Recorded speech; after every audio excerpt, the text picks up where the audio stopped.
Section 2, Cash Flow Calculation Methods. The direct method is one of the two approaches used to calculate the cash flow from operating activities section of the Statement of Cash Flows.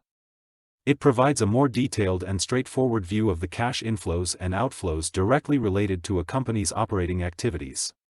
Here's how the direct method works. Cash inflows from operating activities. The direct method starts with reporting cash inflows from operating activities. These include cash received from customers for the sale of goods or services. This includes cash received from the primary revenue-generating activities of the company, cash received from interest or dividends. This includes any interest or dividend income received from loans, investments, or other financial instruments. Cash outflows from operating activities. The direct method then reports cash outflows related to operating activities. These may include cash paid to suppliers. This includes cash payments to suppliers for inventory, raw materials, or services used in the production of goods or provision of services. Cash paid to employees. This includes wages, salaries, bonuses, and payroll taxes paid to employees.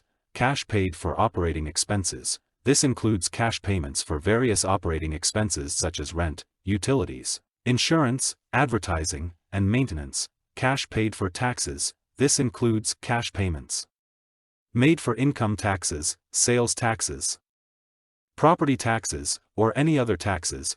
Calculation of net cash flow from operating activities. To calculate the net cash flow from operating activities using the direct method, the total cash inflows are subtracted from the total cash outflows.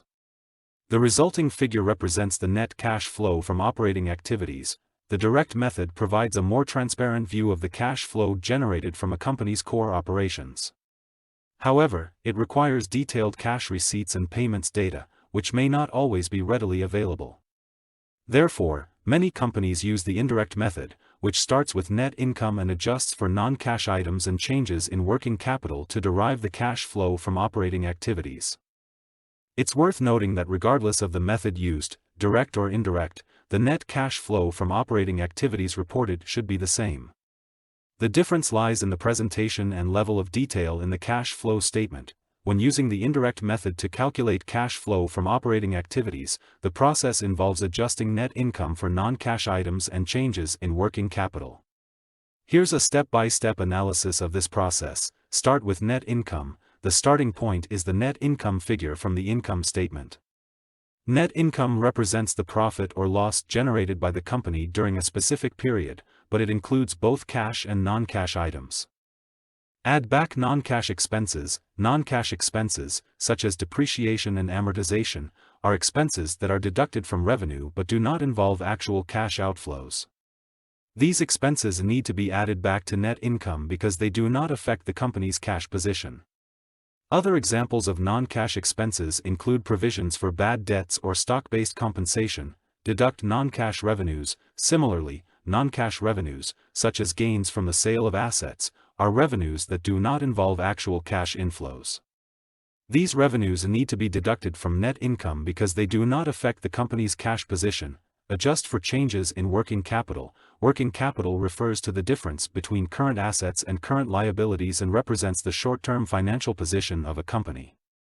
Changes in working capital can impact cash flow, and adjustments are made to account for these changes. Here's how changes in specific working capital accounts are typically addressed. A. Accounts receivable. An increase in accounts receivable means that cash has not been received for sales made, resulting in a decrease in cash flow. Therefore, an increase in accounts receivable is subtracted, while a decrease is added. B. Accounts payable. An increase in accounts payable means that payments to suppliers have been delayed, resulting in an increase in cash flow.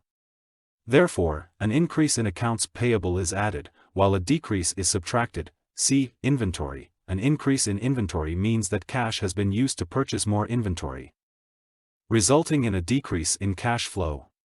Therefore, an increase in inventory is subtracted, while a decrease is added. D. Prepaid expenses. Changes in prepaid expenses are treated similarly to changes in inventory. An increase in prepaid expenses is subtracted, while a decrease is added. E. Accrued expenses. Changes in accrued expenses are treated similarly to changes in accounts payable. An increase in accrued expenses is added, while a decrease is subtracted. calculate net cash flow from operating activities. After adjusting for non-cash items and changes in working capital, the final figure represents the net cash flow from operating activities. It indicates the cash generated or used by the company's core operations during the specific period. By adjusting net income for non-cash items and changes in working capital, the indirect method provides a reconciliation between net income and cash flow from operating activities. This approach helps highlight the cash impact of various accounting adjustments and working capital changes, providing a clearer understanding of a company's cash-generating ability.